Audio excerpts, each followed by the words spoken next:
ಯಪ್ಪ ದೇವ್ರೆ, ನನಗಂತೂ ಈ ಮೈನಲ್ಲಿ ಯಾವಾಗಲೂ ಬಟ್ಟೆ ಒಗೆಯೋದು ಬಟ್ಟೆ ಮಚ್ಚೋದು ಇದೇ ಒಂದು ದೊಡ್ಡ ಕೆಲಸ ಆಗ್ಬಿಟ್ಟಿದೆ. ಇಲ್ಲ, ಇವ್ರು ಬರಲಿ, ಹೆಂಗಾದರೂ ಮಾಡಿ ತಿಂಗಳಲ್ಲಿ EMI ಕಟ್ಟಿದ್ರು ಪರವಾಗಿಲ್ಲ, ಒಂದು ವಾಷಿಂಗ್ ಮಿಷಿನ್ ಕೊಡಿಸಿ ಅಂತ ಹೇಳಬೇಕು ಮೊದಲು. ಇವಾಗ ಬೇರೆ ನನ್ನ ಮಗ ಸ್ಕೂಲಿಗೆ ಬೇರೆ ಹೋಗ್ತಿದ್ದಾನೆ, ಅವ್ನು ಸ್ಕೂಲ್ ಯೂನಿಫಾರ್ಮ್ ವಾಶ್ ಮಾಡಬೇಕು. ಅಯ್ಯೋ ಹೌದಪ್ಪ, ನೀವು ಜಾಸ್ತಿ ಬಟ್ಟೆ ಆಗ್ಬಿಡುತ್ತೆ. ಅದಕ್ಕೆ ಇಲ್ಲ, ಇವಾಗ ಬರಲಿ, ಸಂಜೆಗೆ ಹೇಳೇ ಬಿಡ್ತೀನಿ. ಏನು ಪ್ರಿಯಕ್ಕ, ಇಷ್ಟೊಂದು ಬಟ್ಟೆ ಎಲ್ಲನೂ ಇವತ್ತು ಒಂದೇ ದಿನಕ್ಕೆ ವಾಶ್ ಮಾಡಿಬಿಟ್ರಾ? ಇಲ್ಲ ಕಣೆ ಕಾವ್ಯ, ನಿನ್ನೆ ಮೊನ್ನೆ 2 ಸಲ ವಾಶ್ ಮಾಡೋದಿದ್ದು, ಮಚ್ಚಿಟ್ಟಿಲ್ಲ. ಇವಾಗ ಮಚ್ಚೋಣ ಅಂತ ಎತ್ಕೊಂಡೆ. ಬಾ ಕುತ್ಕೋ ಬೈ ಕಡೆ ಬಂದು. ಅಂದಂಗೆ ಕಾವ್ಯ, ಅಡುಗೆ ಏನು ಮಾಡಿದ್ದೆ? ಅಯ್ಯೋ ಪ್ರಿಯಕ್ಕ, ಅದೊಂದು ದೊಡ್ಡ ಕೆಲಸ ನೋಡು ನನಗೆ. ದಿನಾ ತಿಂಡಿ ಮಾಡಬೇಕಲ್ಲ ಅಂತ. ಅದಕ್ಕೆ ನಾನು ಏನು ಮಾಡ್ತೀನಿ ಗೊತ್ತಾ, ನಮ್ಮ ಯಜಮಾನ್ರು ಹೆಂಗಿದ್ರು ಬೆಳಗ್ಗೆ ಬೇಗ ಹೋಗ್ಬಿಡ್ತಾರೆ ಅಲ್ವಾ, ಅದಕ್ಕೆ ಅವ್ರಿಗೆ ಅಂತ ತಿಂಡಿ ಎಲ್ಲ ಏನು ಮಾಡೋಕ್ಕೆ ಹೋಗೋದಿಲ್ಲ. ನೈಟ್ ಏನಾದ್ರು ಮಿಕ್ಕಿದ್ರೆ ಅವರು ತಿಂದ್ಬಿಟ್ಟು ಹೋಗ್ಬಿಡ್ತಾರೆ. ನಾನು ಲೇಟಾಗಿ ಎದ್ದೇಳ್ತೀನಲ್ವಾ, ನಾನು ಎದ್ದಾಗ ಏನಾದರೂ ಬಿಸಿ ಬಿಸಿ ಮಾಡ್ಕೊಂಡು ತಿಂತೀನಿ. ಈಗ ಉಪ್ಪಿಟ್ಟು ಮಾಡಿದ್ದೆ, ಅವರೆಕಾಳು ಹಾಕ್ಬಿಟ್ಟು, ತುಂಬ ಚೆನ್ನಾಗಿತ್ತು ಪ್ರಿಯಕ್ಕ, ಅದಕ್ಕೆ ತಿಂದ್ಬಿಟ್ಟು ಬಂದೆ. ಹೌದಾ, ಪಾಪ ಅಲ್ವೇನೆ ನಿಮ್ಮ ಯಜಮಾನ್ರಿಗೆ ರಾತ್ರಿ ಊಟಕ್ಕೆ ಕಳಿಸ್ಬಿಟ್ಟು ನೀನು ಬಿಸಿ ಬಿಸಿಯಾಗಿ ಮಾಡ್ಕೊಂಡು ತಿಂತೀಯಾ? ಅಯ್ಯೋ ನಾನೆಲ್ಲ ಏನು ಹೇಳಲ್ಲ ಪ್ರಿಯಕ್ಕ, ಅವರೇ ಹಂಗೆ ಹೇಳೋದು, ನೀನು ಎದ್ದೇಳಬೇಡ ಬೆಳಗ್ಗೆ ಬೇಗ, ನಿನಗೆ ಎದ್ದೇಳೋಕ್ಕಾಗಲ್ಲ, ಥಂಡಿ ಗಿಂಡಿ ಎಲ್ಲ ಆಗ್ಬಿಡುತ್ತೆ, ಅದಕ್ಕೆ ನಾನು ಎದ್ದು ಹೋಗ್ತೀನಿ ಕೆಲಸಕ್ಕೆ ಆರಾಮಾಗಿ, ನೀನು ಮಲ್ಕೊ ಅಂತ ಹೇಳ್ತಾರೆ.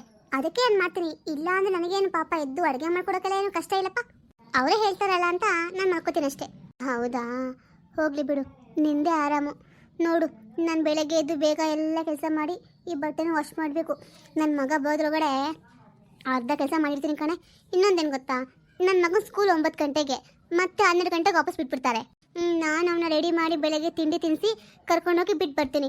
ಮನೆಗೆ ಬಂದು ನಾನು ತಿಂಡಿ ತಿಂದು ಒಂದು ಸ್ವಲ್ಪ ಕಸ ಗುಡಿಸಿದ್ರೆ 12 ಗಂಟೆ ಹಾಗೇ ಹೋಗುತ್ತೆ. ಮತ್ತೆ ಹೋಗೋಣ ಕರ್ಕೊಬರೋದಾ, ಆಮೇಲೆ ಏನು ಕೆಲಸ ಆಗಲ್ಲ. ಹಾಗಾಗಿ ನನಗೆ ದಿನಪೂರ್ತಿ ಕೆಲಸ ಮಾಡೋದೇ ಆಗ್ಬಿಡುತ್ತೆ. ಕಾವ್ಯ, ನನಗೆ ಇನ್ನು ಮಕ್ಕಳನ್ನ ಕೂರಲ್ಲಿ ಬಿಟ್ಟಿದೆಯಲ್ಲ. ಅಯ್ಯೋ ಏನು ಮಾಡೋದು ಪ್ರಿಯಕ್ಕ, ಅಪ್ಪ ಅಮ್ಮಂಗೆ ನಮ್ಮ ಮಕ್ಕಳು ತುಂಬ ಪ್ರೀತಿ ಜಾಸ್ತಿ. ಊರಲ್ಲಿದ್ದಾರೆ, ನನ್ನ ತಮ್ಮ ತಂಗಿ ಎಲ್ಲ ಇದ್ದಾರೆ, ಅವ್ರ ಜೊತೆಗೆ ಇವ್ರನ್ನೂ ಇರಲಿ ಅಂತ ಹಾಗೆ ಬಿಟ್ಟಿದ್ದೀನಿ. ಇಲ್ಲ, ಇನ್ನೊಂದು 2 ವರ್ಷ ಅಷ್ಟೇ, ಮತ್ತೆ ಇಲ್ಲೇ ಕರ್ಕೊಂಡ್ಬಂದು ಸ್ಕೂಲಿಗೆ ಹಾಕ್ಕೊಬಿಡ್ತೀನಿ. ಇಲ್ಲಿ ಬೇರೆ ತುಂಬ ಸ್ಕೂಲ್ ಫೀಸ್ ಜಾಸ್ತಿ ಕಟ್ಟಬೇಕಲ್ಲ, ಊರಲ್ಲಿ ಅಂದರೆ ಸ್ವಲ್ಪ ಕಡಿಮೆ ತೊಗೋತಾರೆ, ಆ ಕಾರಣಕ್ಕಲ್ಲಿ ಬಿಟ್ಟಿರೋದು. ಓ ಹೌದಾ, ಅದು ಸರಿನೇ ಬಿಡು. ಈ ಬೆಂಗಳೂರಲ್ಲಿ ಫೀಸ್ ಕಟ್ಟೋಕ್ಕಾಗೋದಿಲ್ಲಪ್ಪ. ಒಬ್ಬ ಮಗನ ಓದಿಸ್ಬೇಕಂದ್ರೆ ತಂದೆ ತಾಯಿ ಇಬ್ಬರು ದುಡಿಬೇಕು, ಹಾಗಾಗ್ಬಿಟ್ಟಿದೆ. ಅದಕ್ಕೆ ಕಾವ್ಯ, ನಾನು ಅಂದ್ಕೊಂಡಿದ್ದೀನಿ ನಮ್ಮ ಯಜಮಾನಿಗೆ ಹೇಳ್ಬಿಟ್ಟು ಒಂದು ವಾಷಿಂಗ್ ಮಿಷಿನ್ ತೊಗೊಳ್ಳೋಣ ಅಂತ. ಅಯ್ಯೋ ಏನಕ್ಕೆ ಪ್ರಿಯಕ್ಕ, ವಾಷಿಂಗ್ ಮಿಷಿನ್ ಏನು ಬೇಡ. ಅಯ್ಯೋ ನಮ್ಮ ಮನೇಲಿ ಒಂದಿದೆ, ಸುಮ್ಮನೆ ವೇಸ್ಟು, ಅದ್ರಲ್ಲಿ ಕೊಳೆ ಹೋಗಲ್ಲ, ಏನೂ ಆಗಲ್ಲ. ಸುಮ್ಮನೆ ನಮ್ಮ ಮನೇಲಿ ಇದೆ ಅಂತ ಇಟ್ಕೊಂಡಿದ್ದೀನಿ ಅಷ್ಟೇ. ನಾನು ಅದರಲ್ಲೆಲ್ಲ ವಾಶ್ ಮಾಡಲಪ್ಪ, ನಾನು ಕೈಯಲ್ಲಿ ವಾಶ್ ಮಾಡ್ತೀನಿ.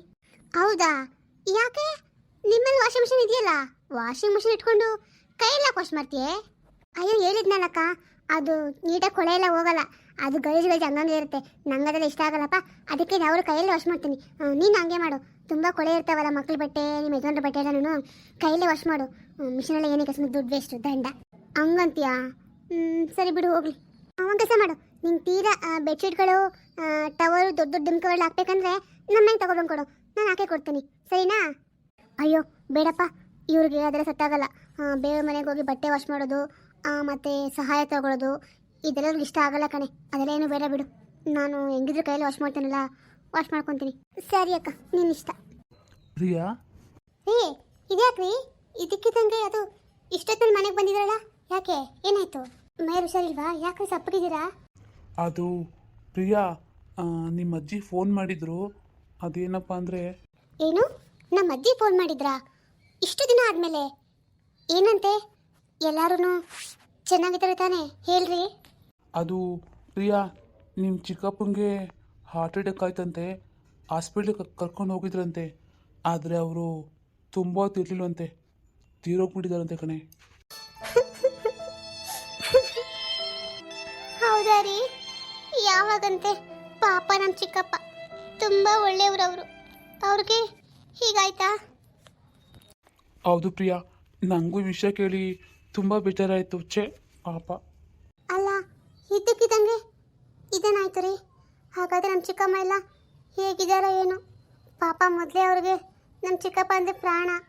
ನಮ್ಮ ಚಿಕ್ಕಪ್ಪ ತುಂಬ ಅನ್ಯೂನ್ಯವಾಗಿದ್ದರು. ದೇವ್ರು ಯಾಕೆ ಈ ಥರ ಮಾಡ್ದ? ಅವರಿಬ್ಬರು ಯಾಕೆ ದೂರ ಮಾಡ್ದ? ಅದೆಲ್ಲ ಮಾತಾಡೋಕೆ ಇವಾಗ ಸಮಯ ಅಲ್ಲ ಪ್ರಿಯಾ. ಇವಾಗ ನಡಿ, ಹೋಗಿ ಬರೋಣ. ನಡೀರಿ, ಹೋಗೋಣ. ಅಯ್ಯೋ ರೀ, ಪಾಪು ಸ್ಕೂಲ್ಗೆ ಹೋಗಿದ್ದಾನಲ್ಲ. ಅಯ್ಯೋ, ನೀವಿಬ್ರು ಹೋಗಿ ಬನ್ನಿ, ನಾನು ನೋಡ್ಕೊತೀನಿ ಪಾಪನ. ಸ್ಕೂಲಿಂದ ಹೋಗಿ ಕರ್ಕೊಬರ್ತೀನಿ, ನಾನು ಮನೆ ಇಟ್ಕೊಂಡಿರ್ತೀನಿ. ಅಂದಾಗ ನೀವು ಸಂಜೆಗೆಲ್ಲ ಬಂದ್ಬಿಡ್ತೀರಲ್ವಾ, ಅಲ್ಲಿ ಹೋಗು ನಾನು ತಾ ಇರಲಿ ಪಾಪು. ನೀವಿಬ್ರು ಹೋಗಿ ಬನ್ನಿ. ಥ್ಯಾಂಕ್ಸ್ ಕಾವ್ಯ ಅವರೇ. ಪ್ರಿಯಾ ಬಾ ಹೋಗೋಣ. ಓ ಬರಬೇಕು ಬರಬೇಕು ಅನ್ನಂಗೆ ಎಲ್ರಿಗೂ ಪ್ರಯಾಣ ಆರಾಮಾಗಿತ್ತಾ ಅಥವಾ ಏನಾದರೂ ತೊಂದರೆ ಆಯ್ತಾ? ಇಲ್ಲ ಬೇಗ್ರೆ, ನಮ್ಗಂತ ಯಾವುದೇ ತೊಂದ್ರೆನೂ ಆಗಿಲ್ಲ. ನಾವೆಲ್ಲ ಆರಾಮಾಗಿ ಬಂದು ಸೇರ್ಕೊಂಡಿದ್ದೀವಿ. ಹಾಂ ತಗೊಳ್ಳಿ, ಎಲ್ಲರಿಗೂ ಜ್ಯೂಸ್ ತೊಗೊಬಂದಿದ್ದೀನಿ. ನಿಮ್ಗೆ ಯಾವ್ದು ಇಷ್ಟ ಆಗುತ್ತೆ ಅಂತ ನನಗೆ ಗೊತ್ತಿಲ್ಲ. ಇಲ್ಲೆಲ್ಲ ಥರ ಜ್ಯೂಸಸ್ ಇದೆ, ನಿಮ್ಗೆ ಯಾವ್ದು ಬೇಕು ಅದು ತಗೊಳ್ಳಿ. ಓಹೋ ಏನು ಬೀಗರು, ಇಷ್ಟೊಂದು ಎಲ್ಲ ಜ್ಯೂಸ್ ಮಾಡಿಬಿಟ್ಟಿದ್ದೀರಾ, ಎಷ್ಟು ಕಷ್ಟಪಟ್ಟರೋ ಏನೋ. ಅಯ್ಯೋ ಅಕ್ಕ, ಇದನ್ನೆಲ್ಲ ಅವರೆಲ್ಲಿ ಕಷ್ಟಪಟ್ಟು ಮಾಡಿರ್ತಾರೆ. ಅದನ್ನು ನೋಡಿದ್ರೆ ನಂಗೆ ಗೊತ್ತಾಗ್ತಾ ಇದೆ ಅದು ಆಚೆಗಡೆ ತಗೊಬಂದಿರೋದು ಅಂತ. ನಿಂಗೆ ಅಷ್ಟು ಗೊತ್ತಾಗಲ್ವಾ? ಅಯ್ಯಯ್ಯೋ ಖಂಡಿತ ಇಲ್ಲ, ಇದನ್ನು ಆಚೆ ತಗೊಬಂದಲ್ಲ, ನಾನೇ ನಮ್ಮ ಮನೇಲಿ ಕೈಯಾರ ಮಾಡಿರೋ ಜ್ಯೂಸು. ನಿಮಗೆ ಡೌಟ್ ಇದೆ ಟೇಸ್ಟ್ ಮಾಡಿ ನೋಡಿ ಗೊತ್ತಾಗುತ್ತೆ. ಅಯ್ಯೋ ಪರವಾಗಿಲ್ಲ ಬಿಡಿ, ಅವಳು ಸ್ವಲ್ಪ ಹಾಗೇನೆ, ಅವಳಿಗೆ ಅನ್ಸಿದ್ನ ಹಾಗೆ ತಟ್ಟಂತ ಹೇಳ್ಬಿಡ್ತಾಳೆ, ಹಿಂದೆ ಮುಂದೆ ಯೋಚನೆ ಮಾಡೋದಿಲ್ಲ. ನೋಡಿದ್ರಿ, ಇದಕ್ಕೆ ಈ ಕಿತಾಪತಿಗಳಿಗೆ ನಾನು ನಿನ್ನ ತಮ್ಮ ಹೆಂಡತಿ ಕರ್ಕೊಬರೋದು ಬೇಡ ಅಂತ ಹೇಳಿದ್ದು. ನನ್ನ ಮಾತು ನೀವು ಕೇಳಿದ್ರಾ? ಈಗ ನೋಡಿ. ಅಂದಂಗೆ ಇವ್ರಿಬ್ರು ಪರಿಚಯ ಆಗಿಲ್ಲ. ಹಾಂ, ಇವನು ನನ್ನ ತಮ್ಮ, ಈ ಹುಡುಗಿ ಬಂದು ನನ್ನ ತಮ್ಮನ ಹೆಂಡತಿ. ಓ ನಮಸ್ಕಾರಪ್ಪ. ನಮಸ್ಕಾರ ಸರ್. ಅಂದಂಗೆ ನಿಮ್ಗೆ ಇನ್ನೊಬ್ಬ ಅಣ್ಣ ಇರ್ಬೇಕಲ್ವಾ, ಅವ್ರನ್ನೂ ಕರ್ಕೊಬರ್ತಾನೆ, ಯಾಕೆ ಕರ್ಕೊಬಂದಿಲ್ಲ? ನಾನು ಬಾ ಅಂತ ಕರೆದಿದ್ದೆ, ಆದರೆ ಅವ್ನಿಗೇನೋ ಅರ್ಜೆಂಟಾಗಿ ಕೆಲಸ ಬಂತು ಅಂತ ಹಾಗೆ ಹೋಗ್ಬಿಟ್ಟ. ಪರವಾಗಿಲ್ಲ ಬಿಡಿ, ಮತ್ತೊಂದು ಸರಿ ಕರ್ಕೊಬಂದ್ರಾಯ್ತು. ಇನ್ನೇನು ನಾವು ಡೈರೆಕ್ಟ್ ಮದುವೆ ತಾನೇ. ಹಾಂ ಅದು ಸರಿನೇ. ಅನ್ನಂಗೆ ನಿಮ್ಗಿಷ್ಟನ ಮಕ್ಕಳು? ನಮಗಿನ್ನೂ ಮಕ್ಕಳಿಲ್ಲ ಅಣ್ಣ. ಅಯ್ಯೋ ಪಾಪ, ಅಯ್ಯೋ ಚಚೆ, ಆ ಥರ ಇಲ್ಲ ಅಲ್ಲ, ಆ ಥರ ಪಾಪ ಅಲ್ಲ. ನಾವು ಪ್ಲ್ಯಾನಿಂಗಲ್ಲಿದ್ದೀವಿ. ಏನೋ ಪ್ಲ್ಯಾನಿಂಗಾ? ಓ ಅದಾ? ಅಲ್ಲಮ್ಮ, ಇವಾಗಲೇ ಅರ್ಧ ವಯಸ್ಸು ಆಗ್ತಾ ಬಂತು. ನೀ ಇನ್ನೂ ಪ್ಲ್ಯಾನಿಂಗ್ ಅಂದ್ಕೊಂಡಿದ್ರೆ ಮುಂದೆ ಆಗ್ತಾವೋ ಇಲ್ಲೋ. ರೀ ಇದೇನ್ರಿ ಅಮ್ಮ ಹಿಂಗೆ ಮಾತಾಡ್ತಾರೆ? ನಿಂಗೆ ಇದೆಲ್ಲ ಆಗಬೇಕಾಗಿದ್ದೆ. ನನ್ನ ಮಾತು ಕೇಳ್ತೀಯಾ? ನನ್ನ ಮಾನ ಮರದಿ ಎಲ್ಲ ಕಡೆ ತೆಗಿ. ಛೇ, ಅನ್ನಂಗೆ ನೀವೇ ಕೆಲಸ ಮಾಡ್ಕೊಂಡಿರೋದು? ಅದು ನಾನೊಂದು MNC ಕಂಪ್ನಿಯಲ್ಲಿ ಕೆಲಸ ಮಾಡ್ತಾಯಿದ್ದೀನಿ. ನಮ್ಮ ಅಣ್ಣ ಹೋಗ್ತಾನಲ್ಲ, ಅದೇ ಕಂಪ್ನಿ ನಾನು ಕೆಲಸ ಮಾಡ್ತಾ ಇರೋದು. ಇಬ್ಬರು ಒಟ್ಟಿಗೆ ಕೆಲಸ ಮಾಡ್ತಾ ಇರೋದು. ಓ ಹೌದಾ, ಸರಿ. ಹಾಗಿದ್ರೆ ಇಬ್ಬರು ಅಣ್ಣ ತಮ್ಮಂದ್ರು ಒಳ್ಳೆ ಕೆಲಸನೇ ಮಾಡ್ತಾ ಇದ್ದೀರಾ, ಒಳ್ಳೇದಾಗಲಿ. ನನಗೆ ಬೇಗ್ರೆ, ಹುಡುಗ ಎಲ್ಲಿ ಕಾಣಿಸ್ತಾನೆ ಇಲ್ವಲ್ಲ? ಬಂದಾಗಿಂದಲೂ ನಾವೇ ಮಾತಾಡ್ತಾ ಇದ್ದೀವಿ. ನನಗೆ ನಿಮಗೆ ಇನ್ನೂ ಒಬ್ಬ ಮಗ, ಇಬ್ಬರು ಹೆಣ್ಮಕ್ಳು ಇರಬೇಕಲ್ಲ, ಎಲ್ಲಿ ಯಾರೂ ಕಾಣಿಸ್ತಾನೆ ಇಲ್ವಲ್ಲ? ನನ್ನ ಮಗಳು ಸ್ವಲ್ಪ ಕೆಲಸ ಇತ್ತು ಅಂತ ಆಚೆ ಹೋಗಿದ್ದಾಳೆ. ಅವಳನ್ನ ಬಿಟ್ಟು ಬರೋಕ್ಕೆ ನನ್ನ ಚಿಕ್ಕ ಮಗನೂ ಹೋಗಿದ್ದಾನೆ. ಇವನು ಇಲ್ಲೇ ಎಲ್ಲೋ ಇದ್ದ. ರೀ ಅದೇ ರೀ, ತೋಟಕ್ಕೆ ನೀರು ಕಟ್ಟಬೇಕು ಅಂತ ಅವ್ನು ಬೆಳಗ್ಗೆನೇ ಎದ್ದು ಹೋಗಿಲ್ವಾ? ಇನ್ನೇನು ಬರಬೇಕಿತ್ತು, ಯಾಕೋ ಬಂದಿಲ್ಲಪ್ಪ? ನನಗೆ ನಾವು ಬರೋ ವಿಷಯ ಅವ್ರಿಗೆ ಗೊತ್ತಿತ್ತೋ ಇಲ್ವೋ? ಹೇಳಿದ್ವಿ ನೀವು ಬರೋ ವಿಷಯ ಅವ್ರಿಗೆ ಗೊತ್ತಿತ್ತು, ಆದರೂ ಯಾಕೆ ಈ ಥರ ಮಾಡ್ದ? ಹಾಂ ಇಲ್ಲ, ಇನ್ನೇನು ಬಂದ್ಬಿಡ್ತಾನೆ. ಅವನಿಗೆ ಮನೆಯಲ್ಲೇ ಕುತ್ಕೊಳ್ಳೋ ಕೆಲಸ ಅಂದರೆ ಆಗಲ್ಲ. ಅವ್ನಿಗೆ ಆಚೆ ಹೋಗಿ ಏನೋ ಕೆಲಸ ಮಾಡ್ತಾನೆ, ಅವನಿಗೆ ಸಮಾಧಾನ ಆಗುತ್ತೆ. ಹಾಗಾಗಿ ಹೋಗಿದ್ದಾನೆ, ಇನ್ನೇನು ಬಂದ್ಬಿಡ್ತಾನೆ. ನೀವು ವಿಷಯದಲ್ಲಿ ಕಾಫಿ ಕುಡೀರಿ, ಈ ಜ್ಯೂಸ್ ಕುಡೀರಿ, ಅಷ್ಟೊತ್ತೆಲ್ಲ ಬಂದ್ಬಿಡ್ತಾನೆ. ಆಮೇಲೆ ಒಟ್ಟಿಗೆ ಸರಿ ಊಟ ಮಾಡೋಣ.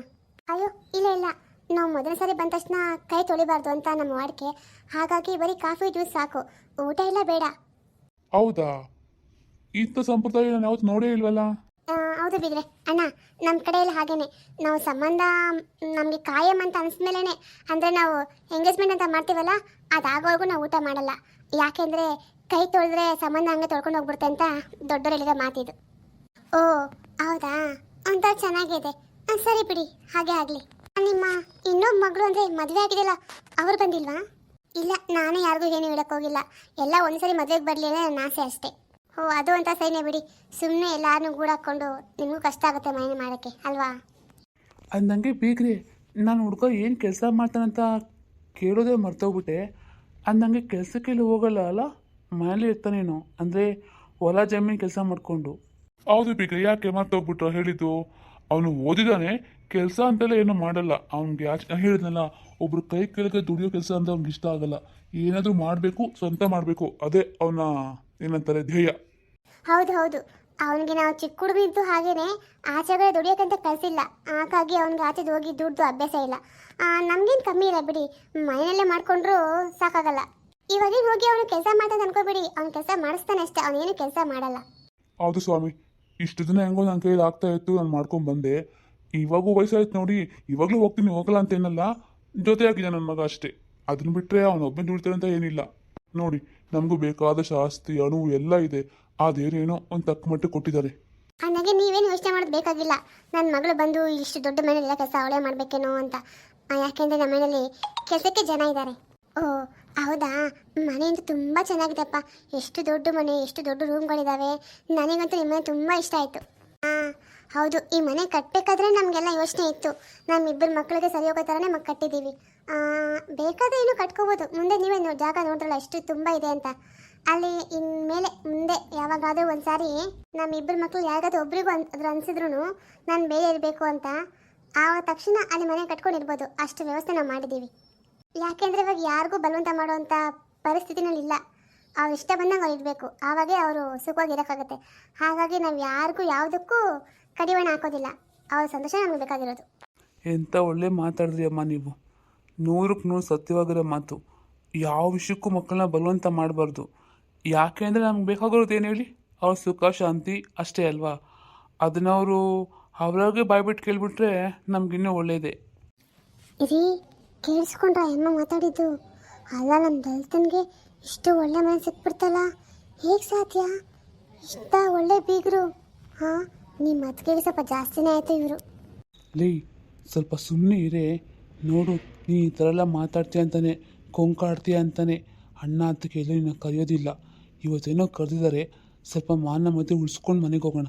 ಸೈಲೆಂಟಾಗಿ ಕೂತ್ಕೋ, ಆಯಿತಾ? ಅಯ್ಯೇ, ನಾನು ಹೋಗಿ ಹೋಗಿ ನಿಮ್ಗೆ ಹೇಳ್ತೀನಲ್ಲ, ನಾನು ತಗೊಂಡು ನಾನೇ ಹೊಡ್ಕೋಬೇಕು. ಸುಮ್ಮನೆ ಕುತ್ಕೊಳ್ರಿ ಆ ಕಡೆ ತಿರ್ಕೊಂಡು.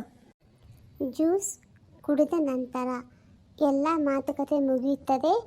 ಮದುವೆಯ ಡೇಟು ಫಿಕ್ಸ್ ಆಗಿರುತ್ತದೆ. ಬೀಗ್ರೆ, ಡೇಟ್ ಎಲ್ಲ ಓಕೆ. ಡೇಟ್ ಏನೋ ಒಳ್ಳೆ ಡೇಟ್ ಸಿಕ್ಕಿದೆ. ನಮಗೆಲ್ಲ ಏನು ತೊಂದರೆ ಇಲ್ಲ, ನಮ್ಗೆ ಅನುಕೂಲವಾಗೇ ಇದೆ. ನಿಮಗೂ ಓಕೆ ಅಂದರೆ ಓಕೆನೆ ಮದುವೆಗೆ. ಏನಮ್ಮ ಗಂಗಾ, ಡೇಟ್ ಎಲ್ಲ ಏನು ತೊಂದರೆ ಇಲ್ಲ ತಾನೇ? ನೋಡಿದ್ಯಾ? ಹಾಂ, ನೀನು ಹೂ ಅಂದರೆ ಮದುವೆಗೆ ಓಕೆನೆ, ನಾವು ಹೂ ಅನ್ನೋದೇ. ರೀ, ನಮಗೂ ಯಾವುದು ತೊಂದರೆ ಇಲ್ಲ. ಸರಿ, ಓಕೆ, ಡೇಟು ನಮ್ಗೆ ಒಪ್ಪಿಗೆ ಆಗಿದೆ. ಮದುವೆ ಮಾತು ಮುಂದುವರಿಯೋಣ. ಇನ್ನು ಮುಂದೆ ನಾವು ಬೀಗ್ರಾದಂಗೆ ಲೆಕ್ಕ. ಇನ್ನು ನಮ್ಮ ಭೇಟಿ ಇನ್ನು ಮದುವೆ ಆದಮೇಲೆ ಏನಂತೀರಿ ಬೀಗ್ರೆ? ಹೌದೌದು ಬೀಗ್ರೆ.